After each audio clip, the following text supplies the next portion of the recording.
Le mot du pédagogue. Salut les enfants! Aujourd'hui, nous allons parler du grignotage. Le grignotage désigne une prise plus ou moins régulière d'aliments en dehors des repas. Ces petites prises fragmentées apportent environ 20% des apports nutritionnels de la journée, ce qui les distingue du repas, et ne sont pas liées à une sensation de faim, ce qui les différencie de la collation.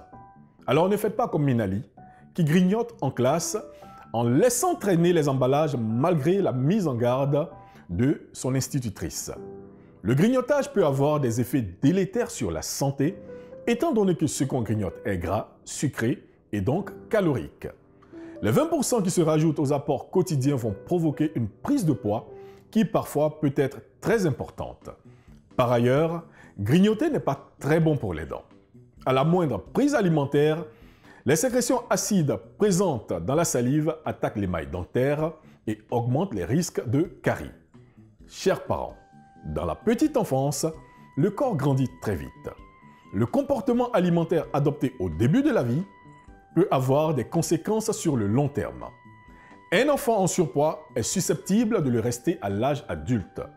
Il est de votre devoir de lui apprendre à bien manger sainement en remplaçant les bonbons par les fruits et légumes.